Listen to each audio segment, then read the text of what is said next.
Let's do this. Thank you for being here. Steve? It's going to be amazing. There you go. That's what I said.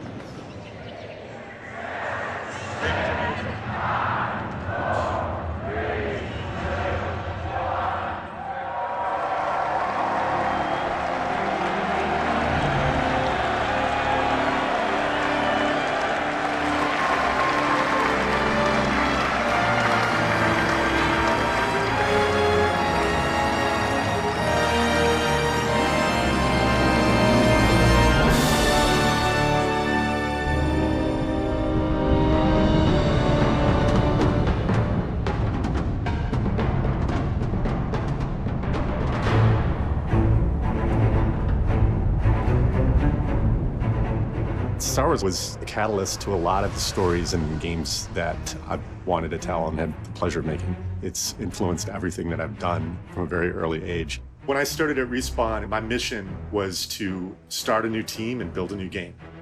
Very quickly, we got 5 guys. We used to call ourselves Team 5 Guys. I was here from the very beginning when we started this team. I was here for all the hiring, help hire the combat team, help interview other designers for the rest of the design department. We try to hire people that have a passion for wanting to make these games and are just positive people. Yeah, it's 5 years since I started on this journey. 5 years. Today, actually. Star Wars came in as a, wow, okay. The weight on the shoulders of the team at the time when we started was just, okay, we're doing this. So let's try to do it as well as we can. I was part of the team that made Titanfall, and then Titanfall 2, and in the midst of that, we decided to have a second team that would create a second game that ended up being Jedi Fallen Order. During the day, I would do Titanfall 2, and at night, I would start working on the Star Wars Jedi Fallen Order. We were working on a different game for a year and a couple months. One day, we got called into a conference room. They said that we could keep working on this game that we'd been developing for a year, or we have this opportunity to build a Star Wars game. We, as a team, got to choose, and it was unanimous. We were a team built to make a melee-centric combat game, and we saw the opportunity to make a lightsaber game, and you don't pass up that opportunity. The game we hired you to work on, we're not gonna do that game. It's gonna be Star Wars, how do you feel? And I was like, oh my God, it just felt like we hit the lottery. So Stig came up to tell us about this idea he had and about this team he was building to make a melee-driven action-adventure game. Everyone's mind jumps to Jedi. So the Star Wars name is Jedi Fallen Order. Woo! So Star Wars Jedi Fallen Order. Yeah. We learned very early on, Jedi, they're considered the holy grail at Lucasfilm. And we're going to need to earn it every step of the way. I'm Jared Petty, and this is IGN News. Titanfall developer Respawn Entertainment is working on a new third-person Star Wars game. The project will be led by Stig Asmussen, the former God of War 3 creative director. Asmussen said, "We promise to pay respect to the Star Wars legacy at all times, a fact that will be constantly reinforced and honored as a central game design tenet. Fans should expect the exemplary level of quality first established at Respawn with Titanfall, a game that epitomizes our studio's dedication to slick, larger-than-life action and fun, groundbreaking mechanics."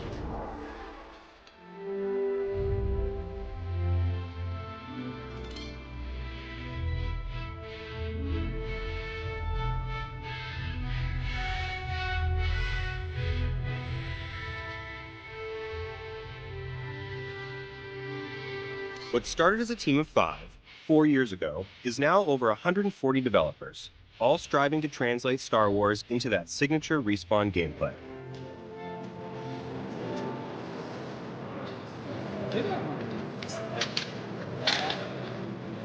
Let's hear it. What are you guys looking at? Parrying against somebody that's not your Z target, and what should happen? Stig is easy target pretty constantly. If you parried someone who wasn't your Z target and we switched your Z target for you, how bad does that make you?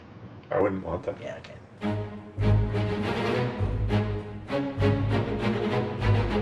The Mantis, the hero ship. It's kind of like your literal home for the game. You just kind of hop from planet to planet and use the Mantis as the hub. bounced ideas back and forth with Lucasfilm. They wanted to make it like a nice yacht style ship. That's what the big wing is for. It's kind of like a sail. So it's kind of a level, kind of a character. It's a hybrid of a lot of different stuff. I tried to keep it as close to the same detail style as the original movies. Thought it was really important that we kind of created that consistency between the films and the game. It's really nice to be able to kind of like pick things from other ships and put them on ours. And people have even been able to identify like, oh my God, that's a piece from the B wing or that's a piece from the A wing. So the consistency is there, which is really nice. Like any other game, we have a lot of abilities that are built into the game. We want to find a really connective way for players to engage with the skill tree and learn the abilities. So you go to these meditation sites that allows you to like gain more and more skills. We've looked at a lot of the star charts that are in the Star Wars movies, some of the official line work that we got from Lucasfilm. We've got incorporated that into the designs.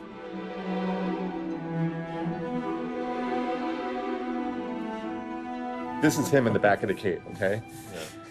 I think this area should be pitch black, but there should be a source light nearby that leads us over there, but the bat could show up, land on the ground, and a rock could fall. My name is Kasumi Shishiro. I'm a senior producer at Respawn. My main responsibility is working with Lucasfilm on a daily basis and also working very closely with the combat team and concept art team, managing their daily schedules and tasks. Like 10 years ago, I was interning at like a advertising firm where they specialized in game commercials. That was back when God of War 3 came out. My very first job was to clean up B-rolls, and I made a folder for Stig, and I was like cleaning up his like all his interviews and B-rolls. I've never imagined that I would be working with him. The main thing is that this one has a little bit more detail from a far away visual standpoint, but then the front skirt was Star Wars has been so rewarding and such a passionate endeavor because there's so much history to look into. It's just such an unbelievable chance. This one's all mine. Face and body, Lars, are we still outsourcing the hair? Can I do the hair? So if I'm scheduled, I get to do the hair, which is my favorite part.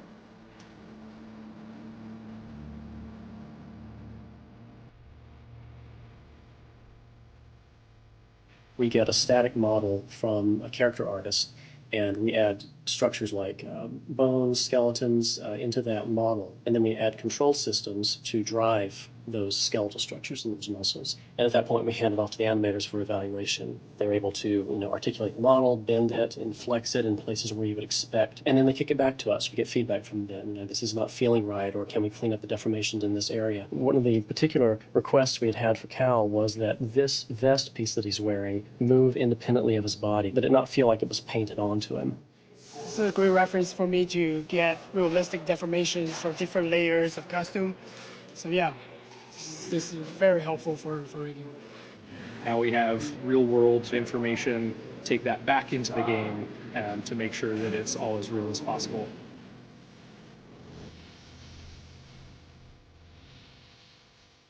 Trying to get the blade a little bit longer? The hill. The hill. There are shorter hills, but there's still more actual. Extending out a bit. Yeah. Pushing this a little bit. Yeah, extend out the leather. Okay. Yeah, I mean, I think we can kind of fake that a little bit too between the things.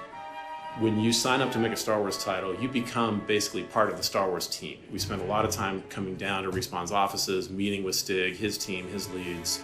We have the youngling ones, but they're actually really small lightsabers that we're using in Episode 3. The kids that you see Yoda training in Episode 2, I don't know if they built those or if they just like pulled them off a rack. I think specifically we're talking about the younglings, like Sears pack that gets abandoned. They're the ones who have the lightsabers. Also, we don't know those characters. Yeah. We work with the developers from really concept all the way through completion on basically everything it takes to tell a Star Wars story in the interactive space. So there's a lot of character stuff that needs to be reworked and a couple of spoiler things that made it in there. Then the Seer Cordova one we think is stronger. It takes the bones of what was in the book that we all seem to like. Right.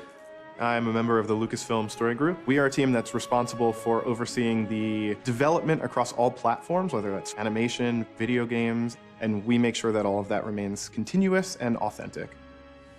What we're looking at this morning is the progress in the Order 66 level. The team has done a really good job putting something together that's playable and representative of where we're headed. So it's a good time for us to give feedback.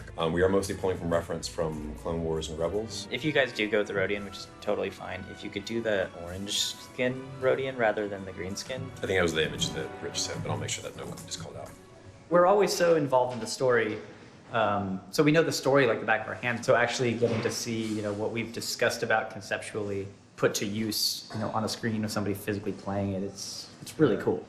Cal is in the temple and Jaro's in the temple, but what we're seeing in the Jaro fight is more void-like? Correct, yeah. Okay.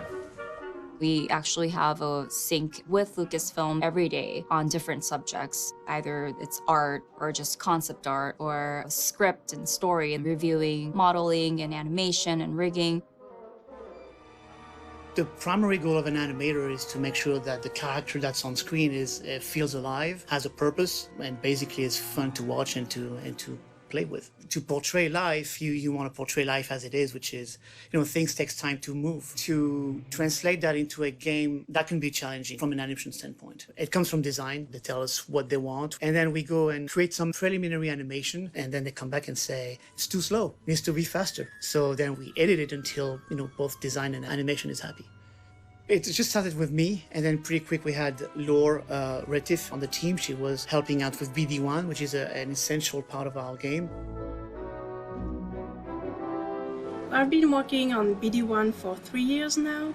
He's very interesting to animate because he doesn't have a face where he can express emotions. It's mostly in the head movements and the antenna, a little bit like a dog. He's always curious about everything, so he wants to jump off and go anywhere, just run around and find stuff.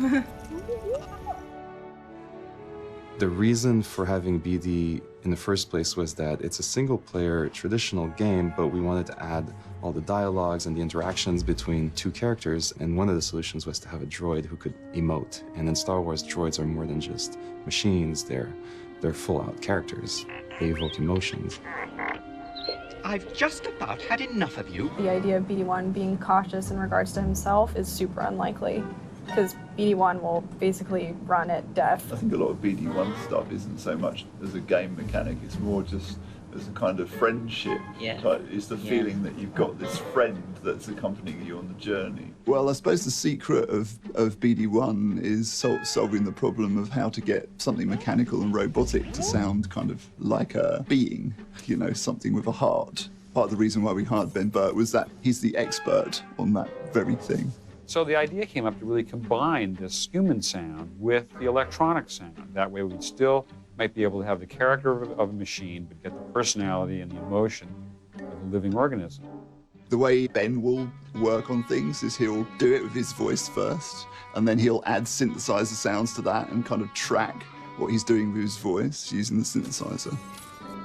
Having the little guy get on your back was an idea that was pulled from when Luke carries Yoda on Dagobah and he's training. It also ties really well with our game because at any point the droid can look around and go, hey, look at that wall. Like, here's information about this thing.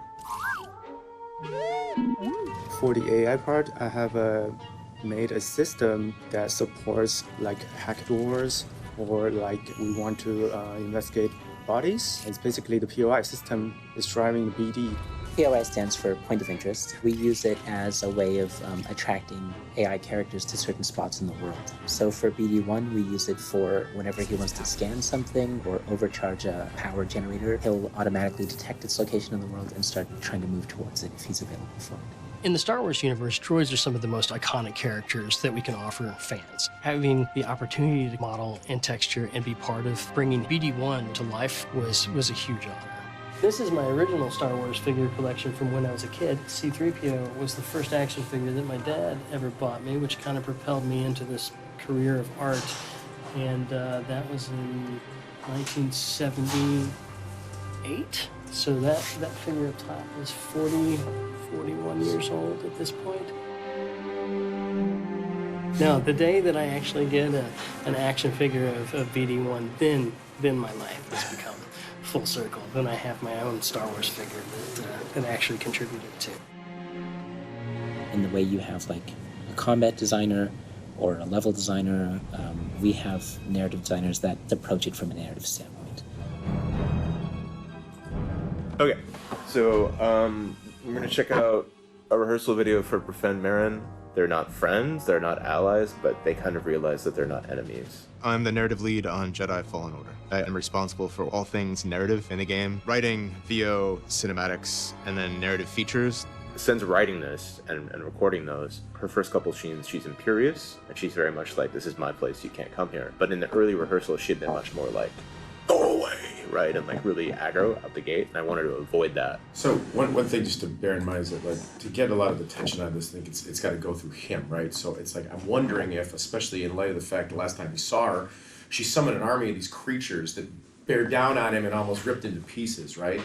Do you want him to like pop? Like, is he I think igniting and everything? He's not a fool.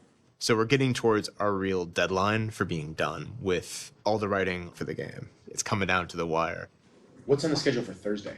Thursday is the Malicos scenes we're shooting, and then we're doing stunts Friday. Performance capture is basically where you film the cinematics of the game, and they're running around the set, swinging plastic lightsabers at each other. But you're also capturing facial animation on the set. Lightsaber dueling is as cool as what it sounds. It's what every kid wants to do. I know for me, we would be on the playground smacking each other with sticks, you know, pretending to be Jedi, and it's kind of surreal that I actually get to do it. Doing performance capture is the most freeing thing that any actor could ask for, because you're bound by nothing except the lack of talent, in my case. This is fine. Everything's gonna be okay. With Star Wars, there is a language and a tone and everything that's been set before, but I think what's very important was with every new piece within the universe, you want to be able to bring in your own personality. Cal was a Padawan when the Jedi Order fell during Order 66, and he's been living in hiding since then. Order 66 is when Palpatine, who is the Supreme Chancellor of the Republic, pulls a coup and becomes the Emperor. Cal is a person who's on the light side of the Force, but that being said, Cal's relationship to the Force is pretty volatile. He was not finished with his training when the Purge happened, so he has a lot of trauma that's associated with the usage of the Force, and basically every time he taps into it, it's a bit explosive and tends to lose control. I view story as being part of the gameplay experience, and the goal is to make it as seamless as possible so that it feels like this fluid, custom living world. So coming in here is where we will then see where Order 66 is issued. The level I'm working on is Order 66, which is the experience of young Cal right before the moment where Order 66 transpires and the aftermath, which is a really cool experience because the player actually gets to experience this transitional moment for the Jedi. The idea is as you're coming down, the clones are rounding the corner, coming at you, start taking fire. The intent is that you'll be able to parry, blast back at them, door slam shut, very Star Warsy. We'll see if we can pull that off. We knew it was time to sort of like pull the lid off the game and show it to the public. We didn't want to reveal gameplay until gameplay was ready to be revealed, and we wanted to do that at a game-focused event like E3 and EA Play. And what we had to show was story and narrative. But we sort of had the opportunity to unveil the game at the peak Star Wars event of the year. For Star Wars Celebration, as we moved forward with the trailer, there was a lot of schedule adjustments, so it was really difficult trying to balance all of that. So we had our internal planning when it came to like what kind of characters we would have done at certain months. But for the trailer, so we have all these stuff that we need for Braca that we're planning to do later, but we need to do ASAP. Star Wars Celebration really brought up the motivation for everybody. It kind of turned the switch on, thinking about the past years of all the work that we put in, growing from like 30 people to we have about 140 people right now. Star Wars Jedi Fallen Order was announced last year, but up until now, not much has been known about the game. Well, that all changed yesterday when EA finally revealed both a teaser image and the official logo of the game. What does it mean? Hopefully we'll get answers this Saturday, April 13th at 1:30 p.m. Central Time during EA's Star Wars Jedi Fallen Order panel.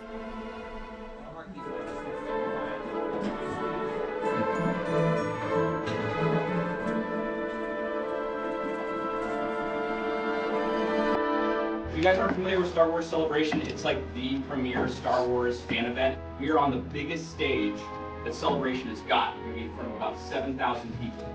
because this is a story game, because we don't have that many beats to communicate, loose lips bring down starships. You see a lot of questions buzzing around. If you see a lot of things that people aren't sure about, don't feel the need to jump in and correct them. Let people lose their minds. This is exactly what we want leading up to Celebration. So don't ruin the fun by communicating more than you should.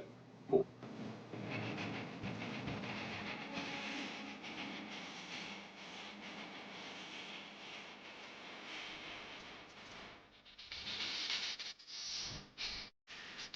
Respawn, I was so pumped. What better than having a chance to do this game than them right now? Because I play Apex Legends. So Respawn made that. I was like, you know, Titanfall 2, they made that. They're rock stars. Star Wars was one of the only major things that, like, my brother and my dad and I all bonded over together. I'm looking forward to having Force abilities. So I'm looking forward to what they're going to bring to that. I'm absolutely stoked to be able to put a Star Wars lightsaber in players' hands, let them be a Jedi, let them build up their Force powers, and learn different ways to wield that saber.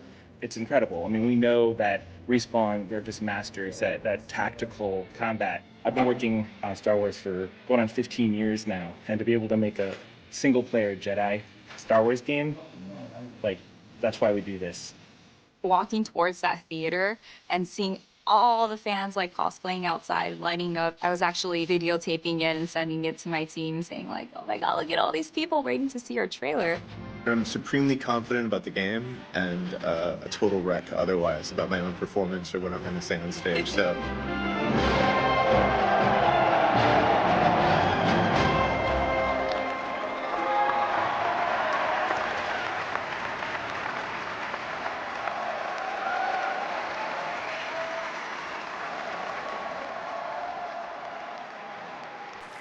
Wow. Hi, everyone. Welcome to Star Wars Celebration. Hearing their cheer, as much as I was nervous, I really felt like this is my responsibility to get this right and deliver, you know, what is expected. Myself, everybody on this panel, and everybody back at Respawn in Los Angeles, we're putting our heart and soul into this game, so we really can't wait to show you more. Right at the end when the logo reveals, I get goosebumps too. So I just can't wait to see the reaction. Wasn't always like this. Execute Order 66. We work so much and we're making a game and we get caught up in dealing with the vicissitudes of development. But then sometimes, like today, all that washes away and you're just like, you're a kid again.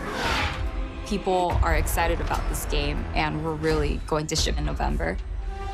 My message directly to the team is, here we are. This is real, and it doesn't get any bigger than this. This is a very special opportunity that we have, and I'm confident that we're all going to do it together and have a great game.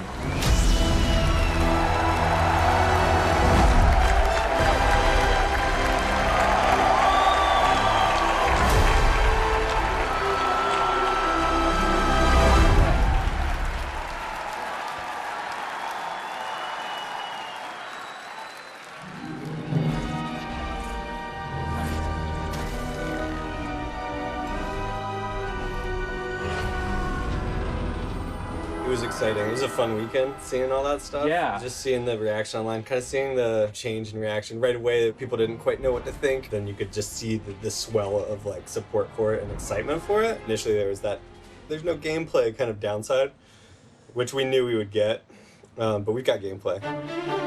I'm Jeff Majors, lead level designer. The level designers put together the game, kind of define what the areas are in the game, what the challenges are we're going to put in front of the player, what environments are we going to go to, what puzzles are we going to do, what combat encounters the player is going to experience.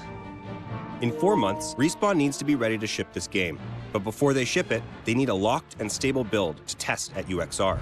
With the next UXR around the corner, they still have a lot to incorporate into this game. UXR is user experience research. It's where we playtest the game. So we find people outside of the studio to play our game blind. And it's really the first time we can kind of get a gut check of where we are and where we need to go.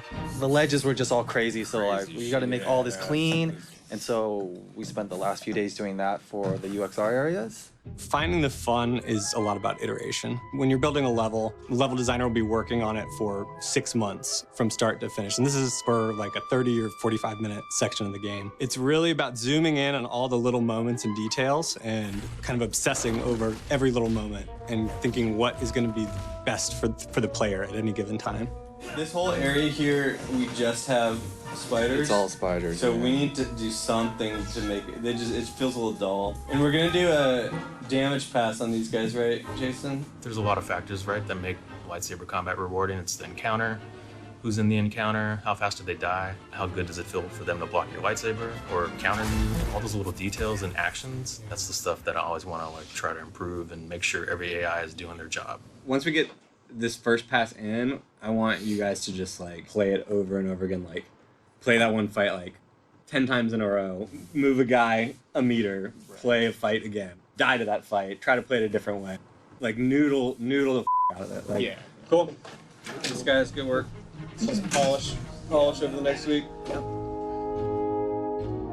The core focus is make a game that reacts really well. How good a game feels has a lot to do with reducing the layers of interference between what the player wants to do and what the game does out of it. At the very beginning, the UI team was just Kevin and I. We had to make sure that we kept each and every part of the map close to Star Wars. Kevin and I went through each and every Star Wars film, looked at each hologram, see which one we wanted to be like. We were able to be very collaborative, exploring how we want the player to feel when they're using the map. Kind of like the idea of we show wall runs just as part of the geo. I want to make sure that like if you're looking for it, you can see it. We should be looking at like the larger game, especially considering that that's what the CXR is all about.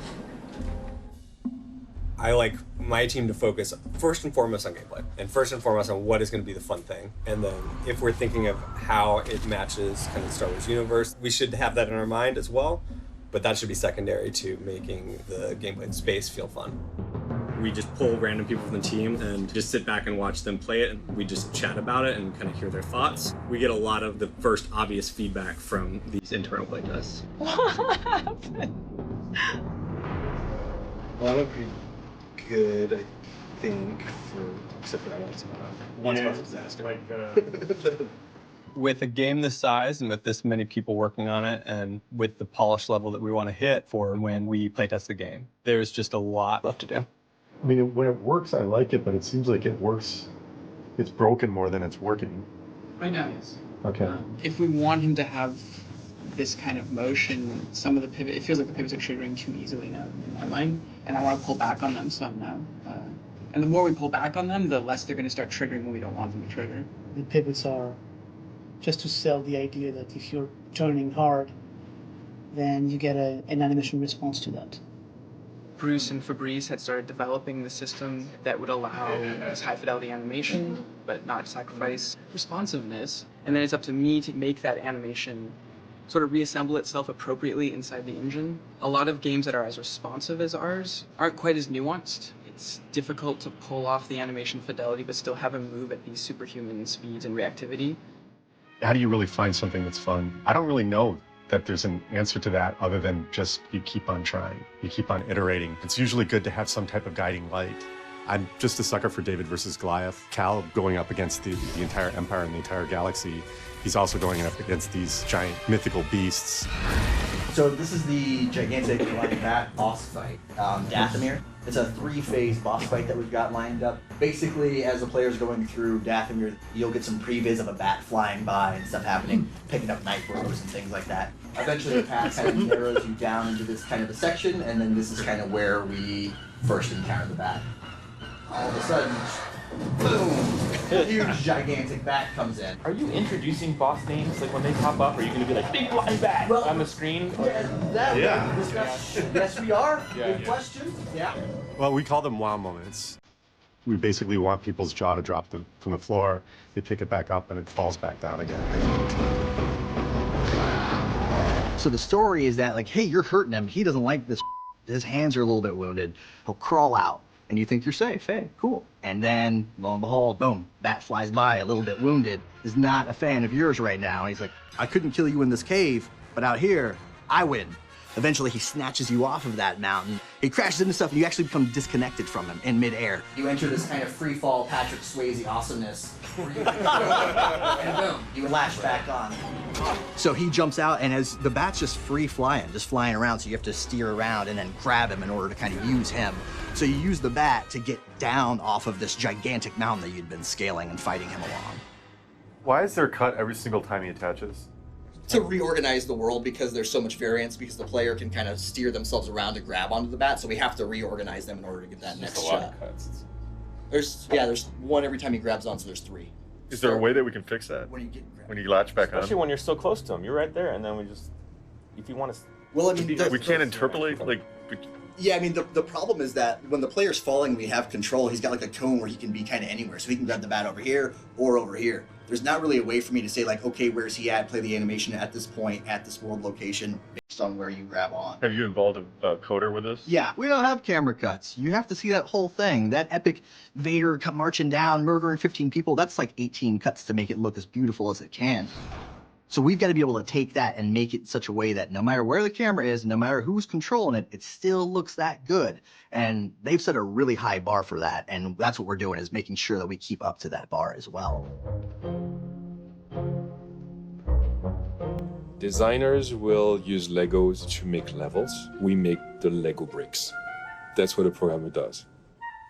I spent a lot of time looking at the Star Wars films, trying to get the kind of look and feel of what Star Wars looks like. I found some references from the old camera lenses that were used in those original Star Wars films, which were Panavision, so they were anamorphic, so that all the things like the depth of field, even down to our film grain, everything gets that scaling and stretching, which gives it that kind of filmic look, really makes it just a little bit closer to the films.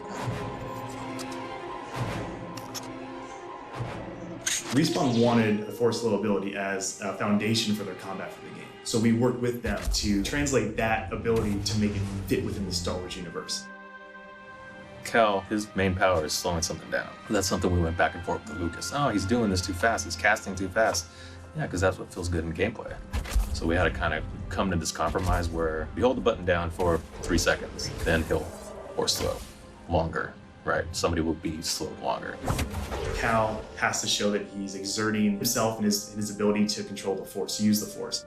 Really straining and really being strong with his hand. And we want to make sure whenever he uses power, it's not magic. He's actually, his physical ability and his skill with the Force is allowing him to do this manifestation. Colors and everything that you've applied in the breakup all seems correct. So that, the details there. Your concern here is more about getting the helmet shape to fit right and then getting the color to fit. Yeah, so he feels intimidating. If you take this straight down and you incorporate this going around, like, and you get those straight shoulders, really pinhead, I think it's cool. It's just pulling in the final edits, and we call it a day. Shake hands, high five. I work alongside concept and the game design to flesh out the overall look and feel of the planet and the environment. When we get approval from Lucasfilm on something that I've created, I mean, it's really makes my day. You know, Hez or something comes in and then says like, oh, that looks really awesome, or like, that's such a great Star Wars moment. I mean, that feels really good, right? Because you're like, oh, I nailed it. This is right here is beautiful. Sometimes it's finding ways to support different people's opinions and making sure like what they start, you make sure it goes through. And talking through it just helps because we're all lifting Star Wars up. And by doing that, we have to support what Star Wars is as well, and find those elegant solutions for, as we always say, complex Star Wars problems is what we can do by working together. What are we going to look at today? So we have force targeting, which got updated and is now showing a highlight. So we should talk about that. Something we're trying is, it's just an outline on these guys. It's pretty subtle. I don't know if I want an outline around every enemy that you're engaging with the entire game. I guess I don't know if I've felt like I've needed this. What are we doing wrong that other games don't have that? I mean, we have force powers that other games don't have, but like. Right. My thinking right now is we should take this to UXR and see what the feedback is. Can I play a little bit?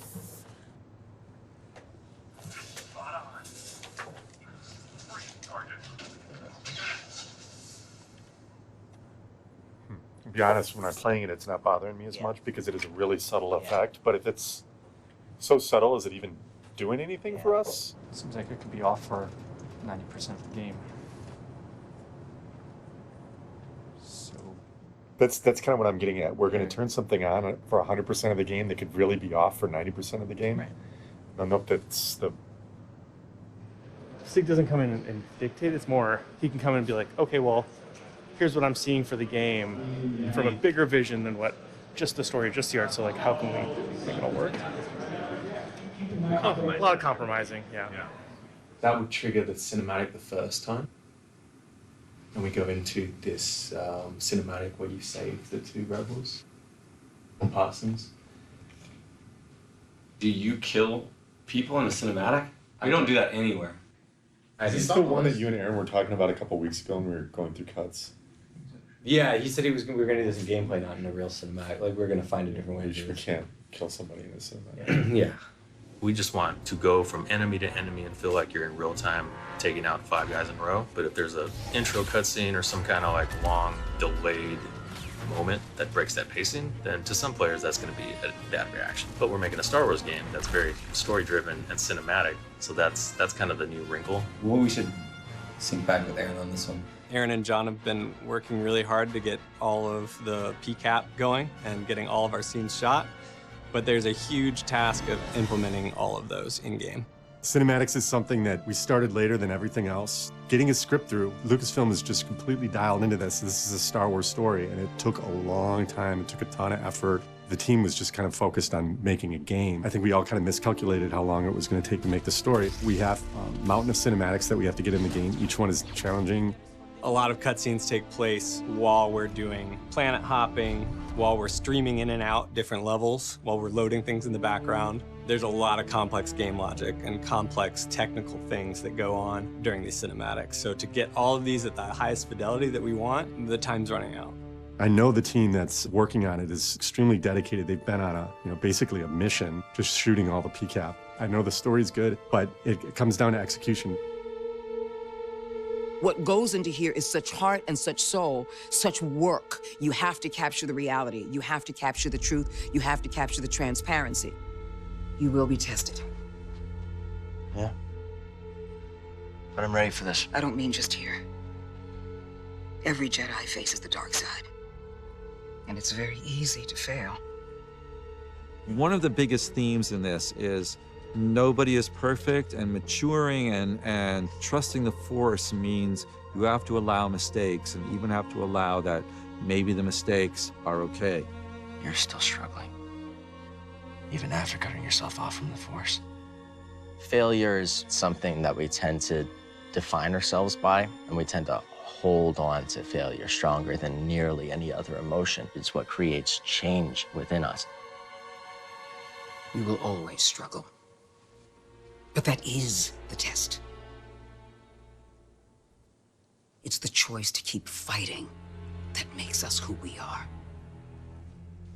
So when Cere hands him her lightsaber, it's on the one hand a functional thing because we want the hero's lightsaber to eventually have ingredients from Jarl Tapal's, his former dead master's lightsaber, and then ingredients from Cere Junda's, his new mentor's lightsaber as well. From a character perspective, Cere's warning him. She's saying, even if you succeed here on Ilum, even if you succeed tomorrow, next month, there's a challenge every day you wake up, and it's really easy to fail. And when you do fail, there could be consequences. So it's kind of a word of warning. Even though she's encouraging him to go out there and get back on the horse, find a kyber crystal, she's saying there will never not be hills and challenges. It never gets easier, you just get stronger. Cut. So they'll give us something like this, very, very rough. And we'll start timing out the edit, the action, make sure everything flows, and get it approved. And then it'll go to the actual animation team. Tomorrow's lock. Or, yeah, I mean, really it's like however late people work tonight, it's tomorrow morning's lock. Things are always breaking. But once we lock things down, it becomes easier to track what's breaking what. So tomorrow we're going to lock things down. You know, people have a lot invested, so they're trying to get the things that we know are bugs that we want to get in, but also or polish, but also things individually that people want to get in to make it as good as it can be.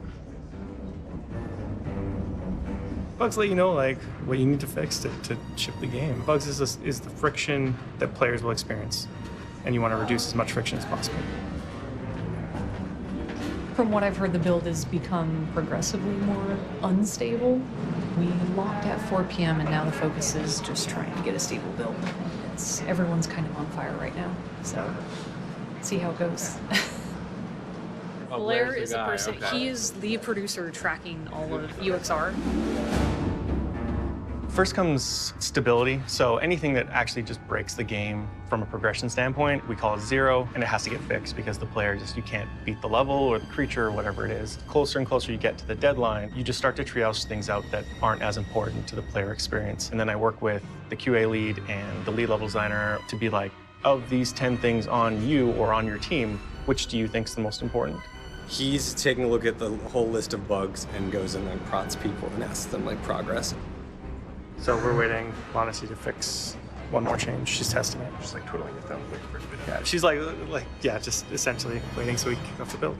So we have one right now. We have one bug left. One bug left. And that's the one that shipped? Yep. That's it. Yeah. Down to one. Down to one. So I'm gonna have to. Wait, so who's working on it? Monacy. Can we look from afar? You cannot. She's a programmer. She's in the zone. Production update, yay. I actually just wanted to thank everybody. I know I've been bothering, I think, everybody here almost, except Aaron, about UXR stuff. I originally set what I thought was, I essentially set us up to fail. I put too much in the UXR build, kind of knowingly, just to see how far we could push stuff. You guys got it all in, and it's working, and it's a huge amount of game, and it sets us up for alpha amazingly. I've never been more proud to be part of a team of such amazing developers. You closed 750 bugs over 3 weeks. So thank you. I know there's lots of learnings for how we can make this process easier and better. I'm sure not everybody's super happy with me right now, but you did something really amazing. So thanks.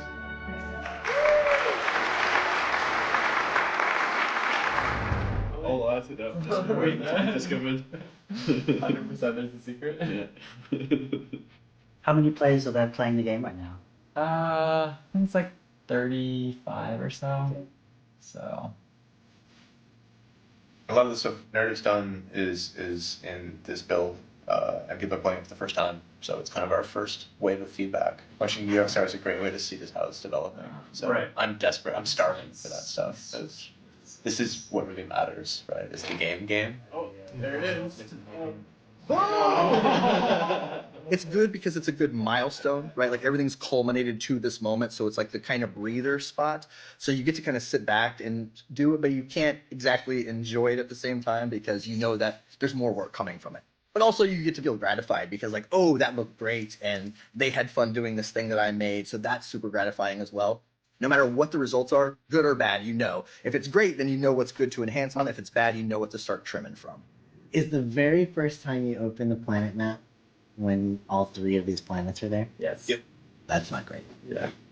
I mean, we decided very early on that we wanted to do multiple planets and traveling in your spaceship between planets because that would make it feel very Star Wars. That was a pretty recent change that we allow you to go to Dathomir right after Bogano. The plan used to be that you would have to go to Zepho and then you would unlock Kashyyyk and Dathomir at the same time, but opening it up earlier makes the game open up earlier, which is kind of fun to see, but it's hard, so we'll see how much people like it. It's that classic game design thing of let the player go to Mordor right off the bat and get their ass kicked. Yeah. That's Dathomir. That kind of skill check. Oh, wait, yo, backflip. Oh,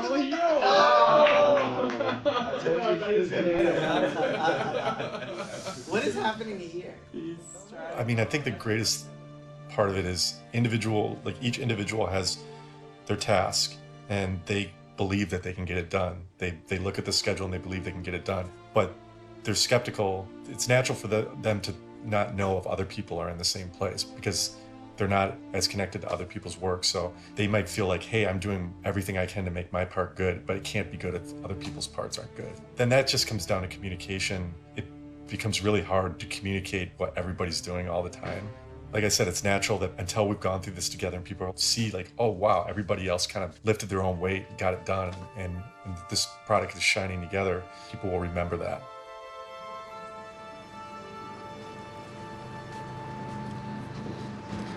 The game is looking kick-ass.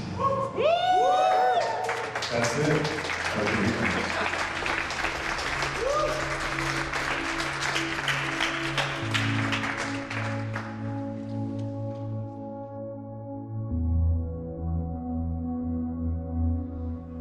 For me, I still try to, like, if there's things that really shouldn't go in after lock, but people really want to get them in and I want to get them in, I try to work with code and production to make a case for why we should try to get these things in. Next Tuesday, we're branching, so we'll open up the tree again and everybody can start dumping all their normal work in and the game will break again. But we'll have a branched version of the game that we can really be very careful about what we're inserting in that, because we're just going to be chasing stability at that point. Branch is what we'll use for E3. E3 for several decades now has been one of the most important moments in the calendar year for the video game industry. EA Play happens the weekend before E3 officially starts. So we kind of get ahead of all the noise and are able to show people our games and get their reactions and get that conversation going. Gamers nowadays aren't going to make up their mind and form a definitive opinion until we show them gameplay. So this is going to be the biggest inflection point in terms of sentiment in our entire campaign. We want to show them what they want. This raw, unedited demo that's going to prove that we're delivering the goods.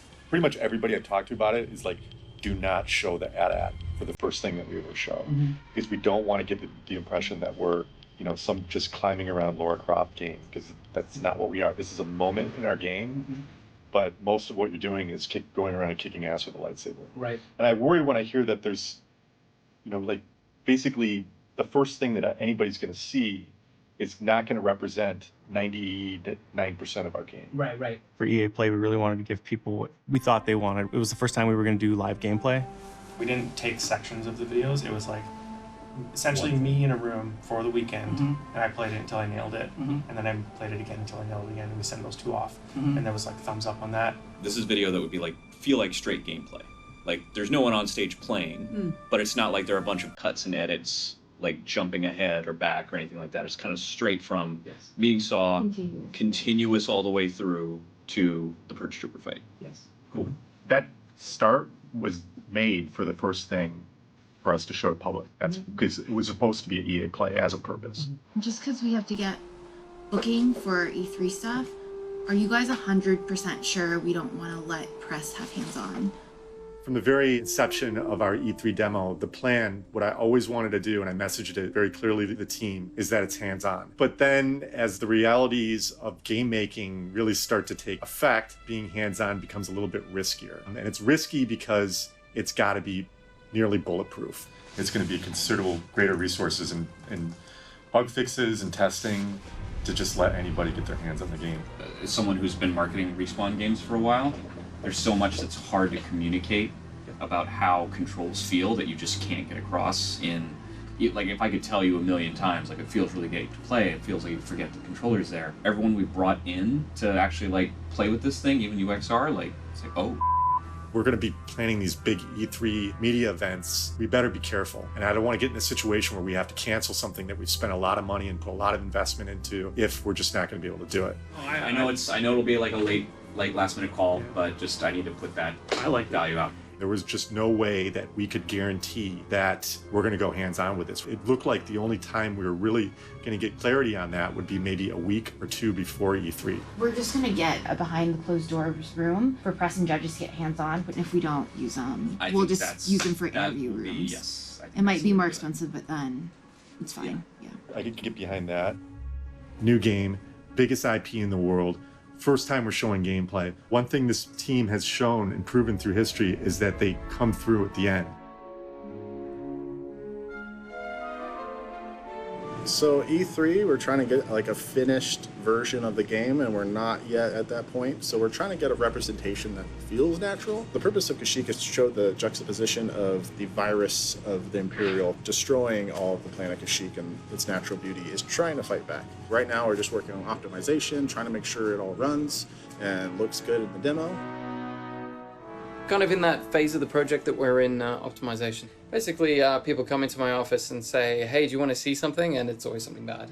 And I go and fix it. And so we can see with this view how many triangles we're using in places. So anywhere that we start to get these really dense clusters, that's something we need to look at and think, we're spending too many triangles here, so we might want to reduce the amount of.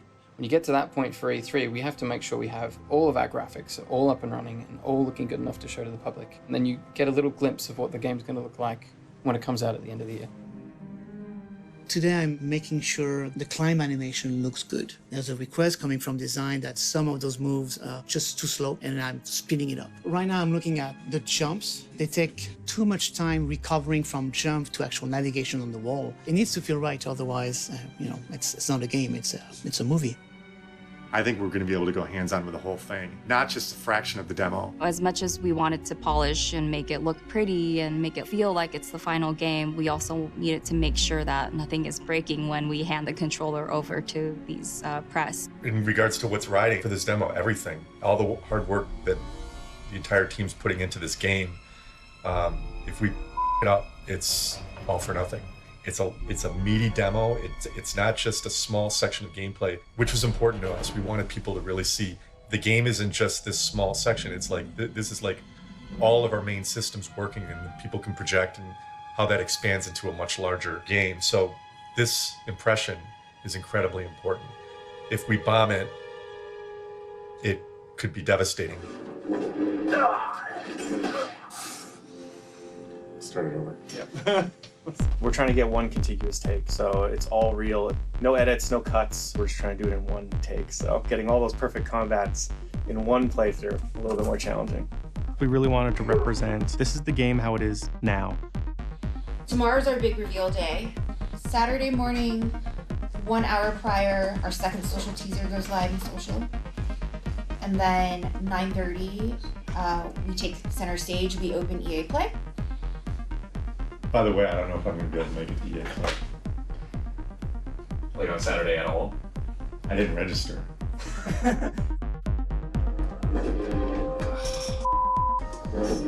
Start over.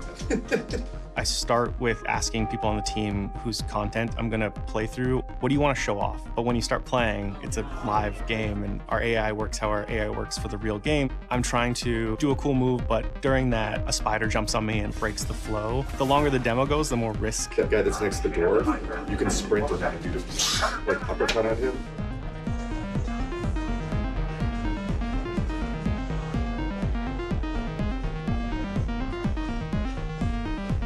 Oh, God. That's the kind of thing that's just a heartbreaker.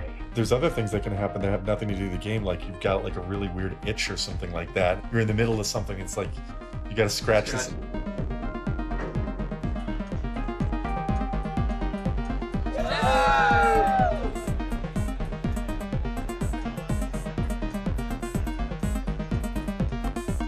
I just want to, I want to show this to the team and have them be like, oh, that's it. You know, it's okay to just play. Like, just go in and just like, I'm playing the game.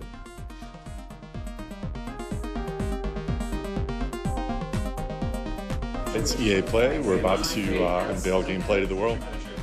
Just hope everybody loves it. My hands won't falter.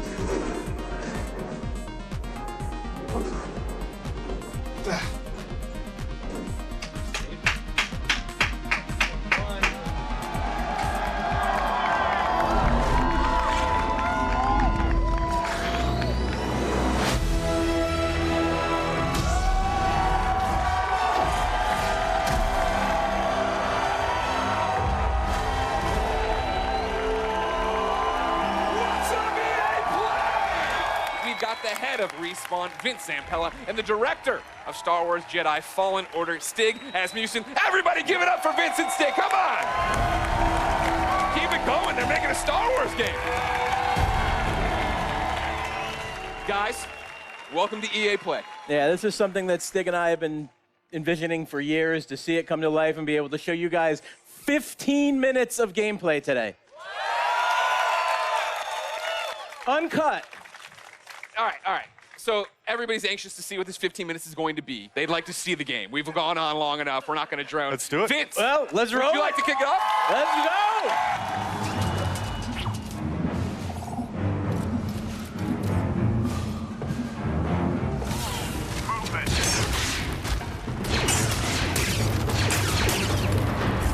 Oh! Yes! More of that.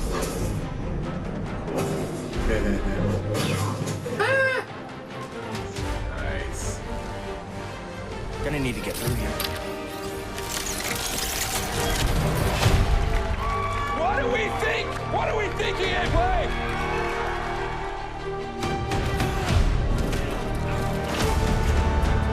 I didn't get any sense that there was anything going wrong at EA Play. But I started reading all the different articles that were a little confused on what we showed. With the EA Play gameplay reveal, there was a bit of misconception over what our game was. The gameplay we saw at E3 underwhelmed some people who thought it looked fairly generic. Yeah, it felt like a pretty standard linear action game, maybe even a little Uncharted-ish with lots of climbing and melee combat.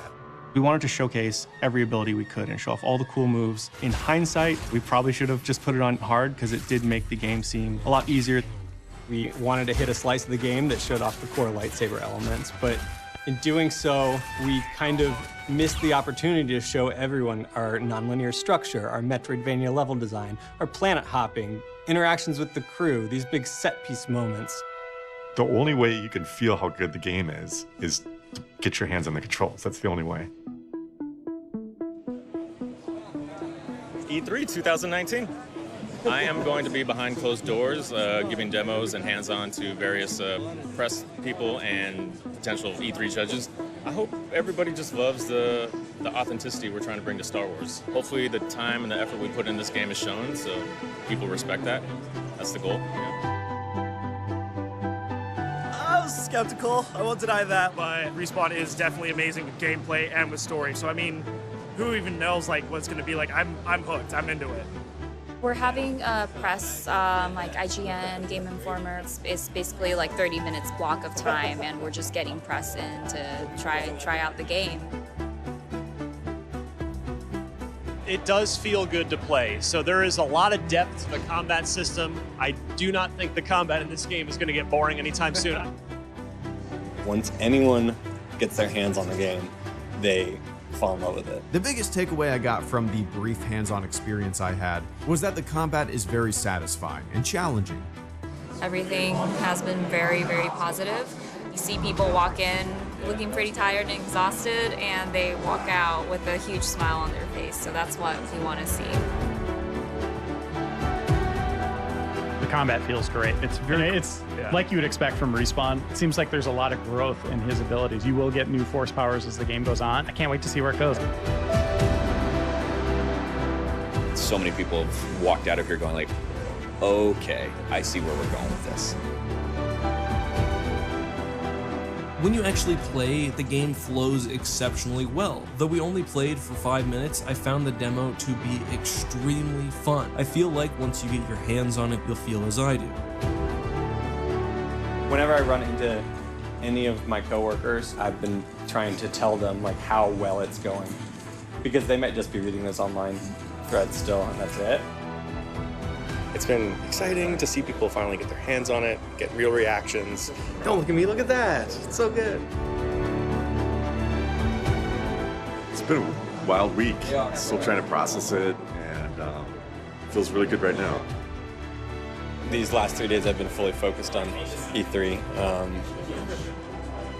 but tomorrow, back to work. We gotta finish the game.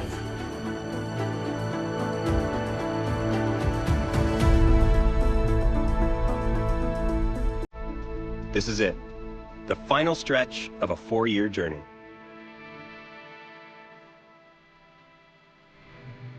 I'll be working on the lightsaber probably until the day that they tell me I can't work on it anymore. This project has been a little different. We've been working in harmony with all the other departments going up until the end of the project. So we've gotten in a lot earlier than normally might happen in the game pipeline, making the lightsaber feel authentic. So, it's basically a glowing tube when it's still. But, when it's moving is a lot of the kind of the iconic look. So getting the right eye slice, having the right angle, not like a flag, and then having the atmospheric glow around it. Working closely with combat, obviously. The lightsaber interaction stuff, that's got a lot of our focus. It's a lightsaber game, so it has to be. We are putting the final details, the final finesses on all the elements we can. It's all wrapping up, and it's exciting. The things that were minor months ago are now major.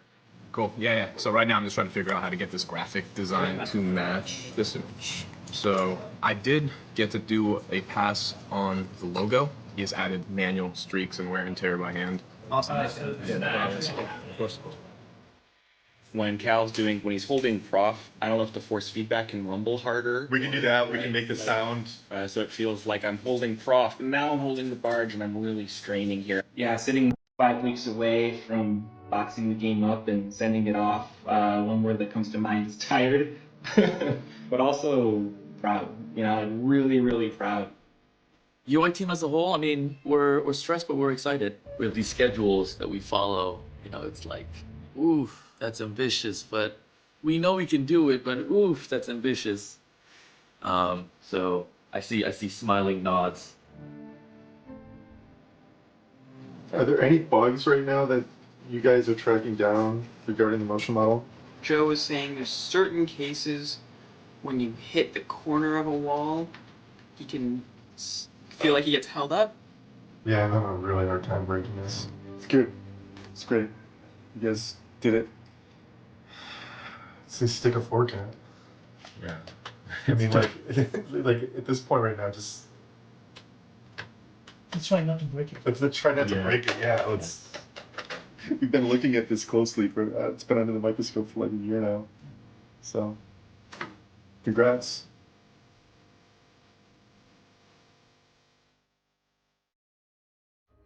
You survived, Cal. And you're not alone. Not anymore. We're coming up on our destination.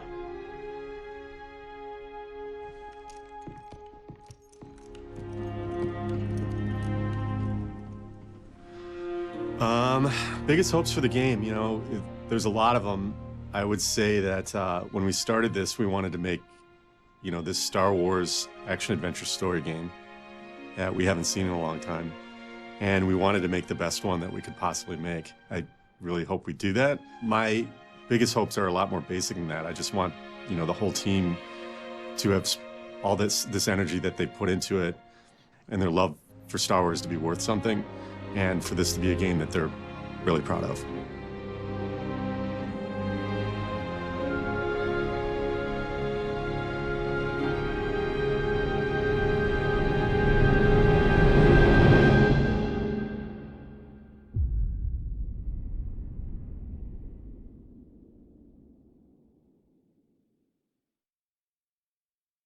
Thank you so much for watching. Let me know in the comments section what you thought about it below. Check the links in the description and you can pick which platforms to follow me on. If you're new around here, how about subscribing and clicking the notification bell as I put out new videos every single day.